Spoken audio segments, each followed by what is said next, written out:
अस्सलाम वालेकुम दोस्तों। आज हम बात करेंगे सिपोकैन ईयर ड्रॉप्स के बारे में, कैसे काम करते हैं और किन लोगों के लिए हैं और कैसे इस्तेमाल किया जाता है। वीडियो को एंड तक ज़रूर देखिए। सिपोकैन एक ईयर ड्रॉप्स है जो कान के दर्द, इन्फेक्शन और जलन के लिए यूज़ होता है।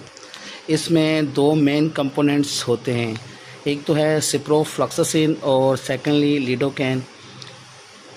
सिप्रोफ्लॉक्सासिन ये एक एंटीबायोटिक है जो बैक्टीरिया को किल करने के लिए या उसको ख़त्म करने के लिए इस्तेमाल होता है, और लिडोकैन ये एक पेन किलर है जो दर्द को ख़त्म करने के लिए और जलन को ख़त्म करने के लिए इस्तेमाल होता है। सिपोकैन ड्रॉप्स आम तौर पर उन लोगों के लिए यूज़ किया जाता है जिनको कान का इन्फेक्शन हो, कान में जलन हो या सूजन हो जाए और कान से पानी या पस आ रहा हो। ये ख़ासकर उन लोगों को ज़्यादा होता है जिनका काम होता है स्विमिंग करना, या जो लोग नहाते हुए जिनके कानों में पानी चला जाता है तो उनके कान में इन्फेक्शन हो जाता है और स्वेलिंग हो जाती है, उसके बाद पस आना स्टार्ट हो जाती है। यूज़ करने के लिए आप हाथों को पहले तो आप अच्छी तरह से आप इसको धो लें, और उसके बाद जिस कान में आपको पेन है उसमें आप 3 से 4 कतरे आप स्ट्रॉप के डालें और थोड़ी देर उसी पोजीशन में रहें ताकि पानी जो आपकी जो मेडिसिन है वो अंदर इन्फेक्शन तक जज़ब हो सके, और थोड़ी देर उसी पोजीशन में रहें।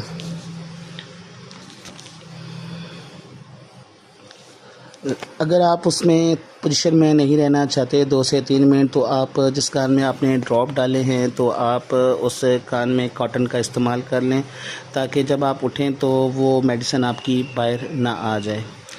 बच्चों में भी आप इसका इस्तेमाल कर सकते हैं। अगर तो आपके बच्चे को कान में ज़्यादा इन्फेक्शन है या पेन ज़्यादा हो रही है तो आप सुबह शाम 2-2 कतरे आप उसके कान में डाल दें ताकि एक तो उसका इन्फेक्शन तो आहिस्ता आहिस्ता ख़त्म होता है, पेन उसका फ़ौरन से ख़त्म हो जाए, उसकी जलन कम हो जाए।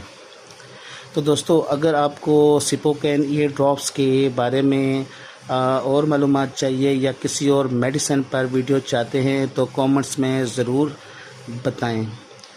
ये मेडिसिन आपको इजीली किसी भी अच्छी फार्मेसी और मेडिकल स्टोर से मिल जाती है। 180 रुपीज़ इसकी प्राइस है। वीडियो पसंद आए तो लाइक करें, शेयर करें और चैनल को सब्सक्राइब करना ना भूलें। शुक्रिया। तो मिलते हैं अगली इंफॉर्मेटिव वीडियो में।